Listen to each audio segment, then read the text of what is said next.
Аружан жатақхана емес, жалдамалы пәтерде тұратын. Университеттің соңғы курсында оқып жүрген кезде мұғалімдік практикаға шыққандықтан Астанадағы шағын аудандағы ескі 9 қабатты үйдің 4-ші қабатын жалға алып еді. Пәтер кішкентай, бір бөлмелі, бірақ оған жететін. Ас үйі мен жатын бөлмесі бір жерде, тек диван мен кітап сөресімен бөлінген. Терезеден қарасаң, қарапайым аула, балалар алаңы, ескі көліктер, кешке қарай иттер үріп, көршілердің дауысы араласатын қарапайым өмір. Ол әдетте сағат 7-8-ге таман үйге кіріп, есікті жауып алған соң бірден пальтосын шешіп, ілгішке келетін. Бүгінде солай болды.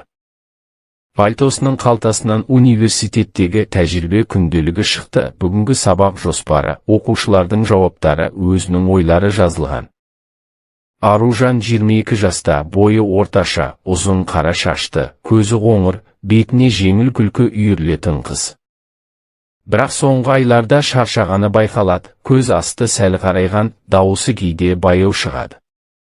Практика оңай емес еді. 9-шы сыныпқа қазақ тілі мен әдебиетінен сабақ береді. Балалар кейде тыңдамайды, кейде әдейі сұрақ қойып ұялтады. Бірақ Аружан сабырлы, әр сабақтан кейін 1-2 оқушы қалып, апай, мынаны түсінбедім деп келеді. Ол әрқашан түсіндіреді, тіпті кейде сабақтан кейін қосымша түсіндіріп отырады. Балалар оны жақсы көреді, өйткені қатал емес, бірақ талап қояды. Үйге келген соң ол әдетте шай қайнатады. Тоңазытқышта әдетте йогурт, 1-2 жұмыртқа, кешегі нан және ауылдан әкелген құрт болады. Бүгінде солай шай қайнап жатқанда терезені ашты. Кешкі самал бетіне тигенде бір сәт жеңілдеп қалды. Аулада фонарлар жанып, балалардың күлкісі естіледі. Ал көрші подъездің 1-ші қабатындағы терезеден жарық шығып тұр, Сұлтан атаның пәтері. Сұлтан ата, Аружан осы үйге көшіп келгелі 4 айға жуық көрші тұратын қария. Жасы 68-де. Қазақтың қарапайым атасы, бойы орташа, арықтау, арқасы сәл бүкірейген.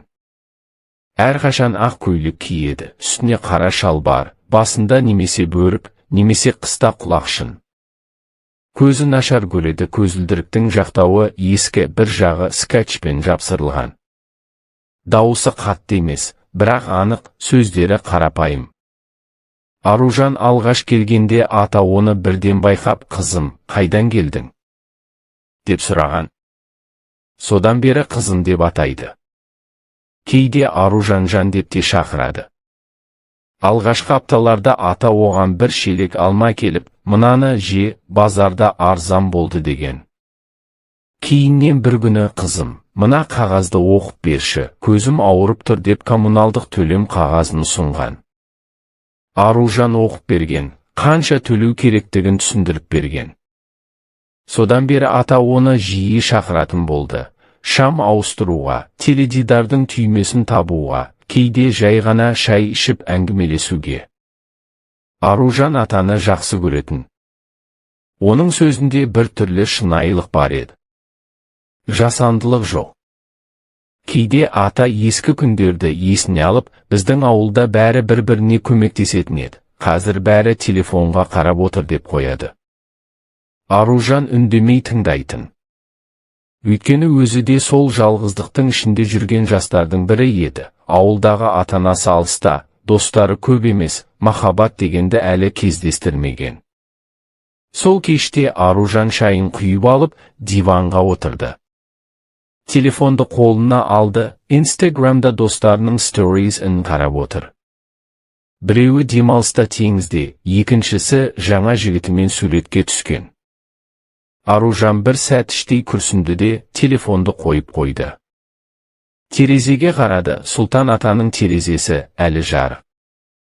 Перде әрең қозғалып, ішкі шамның сәулесі сыртқа шығып тұр. Ата қазір не істеп отыр екен? деп ойлады ол. Мүмкін радио тыңдап отыр ма, әлде ескі суреттерді қарап отыр ма? Сағат 8:30-ға таяғанда есік қағылды. Баяу, бірақ анық, тоқ. Аружан сағатқа қарады. Кешкі 8:45. Кім болды екен? Деп ойлап есікке беттеді. Көздеу тесігіне қараса Сұлтан ата. Бірақ әдеттегідей қолында ештеңе жоқ. Бөрігі сәл ығысып кеткен, көзілдірігі мұрнының ұшына түсіп тұр. Аружан есікті ашты. Сұлтан ата, кіріңіз, не болды? Ата бір сәт есік алдында тұрып қалды. Көзін жерге түсіріп, терең дем алды. Сосын баяу, бірақ қатты дауыспен айтты: қызым, сөйлесетін бір ауыз сөз бар. Ішке кірмей-ақ айтайын. Аружан таңғалып есікті кеңірек ашты. Не болды, ата? Жүріңіз, кіріңіз. Жоқ, деді ата басын шайқап. Тыңдашы. Ол тағы бір дем алды.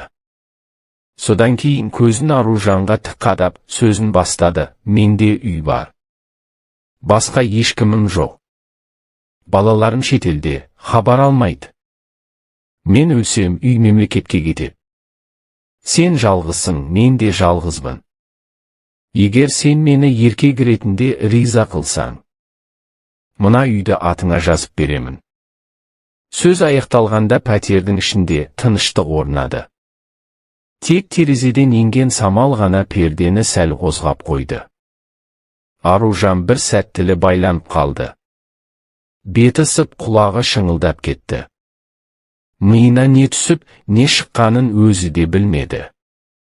Тек жүрегінің тез соғып бара жатқанын сезді. Сұлтан ата кеткен соң Аружан есікті баяу жапты. Қолы әлі дірілдеп тұрғанын сезді, тұтқаны ұстаған саусақтары суық, жүрегі керісінше оттай ысып, құлағына қан толып соғып жатты. Ол бір сәт есікке сүйеніп тұрып қалды, көзімен подъездің қараңғы дәлізін қарады. Фонардың әлсіз сары жарығы жерде ұзын көлеңке түсірген. Атаның қадамдары бірте-бірте әлсіреп, лифт есігінің жабылғаны естілгенше ғана тыныштық орнады. Аружан бөлмеге қайтып, диванға отыра кетті. Үстелде шай кесесі әлі тұр, буы көтеріліп, бірақ суынып қалған. Телефон экранда Инстаграмның ашық беті жатыр, бірақ қазір ештеңе қызықтырмады.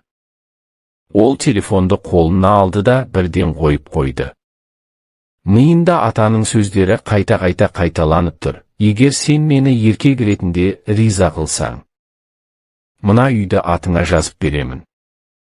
Бұл сөздерді ойлаған сайын Аружанның ішінде екі сезім қатарласып жүрді. Бір жағынан қатты ыңғайсыздық, екінші жағынан терең аяушылық. Ыңғайсыздық, өйткені мұндай ұсынысты өмірінде ешқашан елестеткен емес. Аяушылық, өйткені атаның даусындағы сәл дірілді, көзіндегі қорқыныш пен үміттің араласқанын анық байқаған. Ол тұрып терезеге жақындады. Терезені толық ашып, кешкі суық ауаны бетіне алды. Аула қараңғы, тек бір-екі балконнан темекі түтіні шығып, көршілердің теледидар дауысы аралас естіледі.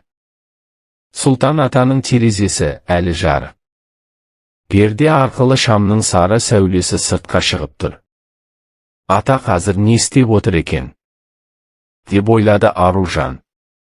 Мүмкін радио қосып қойып, ескі ән тыңдап отыр ма? Әлде терезе алдындағы ескі орындыққа отырып, сыртқа қарап тұр ма? Немесе жай ғана ұйықтай алмай жатыр ма? Ол диванға қайта жатты. Сағат 10-ға таяп қалған. Әдетте осы уақытта ол практика күнделігін толтырып, ертеңгі сабаққа дайындалады. Бірақ бүгін қол қимылдамады. Оның орнына атаның сөздері қайта оралды. Неге осылай айтты? Шынымен үйді беремін деп пе? Әлде жалғыздықтан қорқып па? Маған сенеді ме? Немесе мен оған ұнап қалдым ба деп ойлады ма? Осы соңғы ойдан кейін Аружанның беті қайтадан ыстық болып кетті. Ол өзін кінәлі сезінді, атаның сөзін естігенде бірінші реакциясы қашу болғандай. Бірақ сонымен бірге атаның жалғыздығын тағы бір рет растап тастағандай сезімде болды. Ол телефонды қайта қолына алды. Анасына қоңырау шалғым келді. Бірақ не айтарын білмеді. Мама, көрші атам маған үй беремін деп бір нәрсе сұрап тұр десе, анасы не ойлайды? Қорқады ма, ашуланады ма, әлде күледі ме? Достарына жазғым келді, бірақ олардың сен де байып кеттің ғой деген әзілін көтере алмайтынын білді. Соңында ешкімге ештеңе жазбады. Бұл сөз тек өзі мен аты арасында қалуы керек сияқты еді. Сағат 11-ден асты. Аружан шамды өшірмеді, бірақ ұйқы келмеді. Ол жатқан күйі төбеге қарап жатты. Санасына түрлі ойлар келіп кетіп жатты. Ата неге маған келді? Мен оған қарапайым көрші қыз ғой. Балалары бар, немерелері бар. Бірақ олар хабар алмайды ма? Шынымен соншалық жалғыз ба? Немесе мен оған бір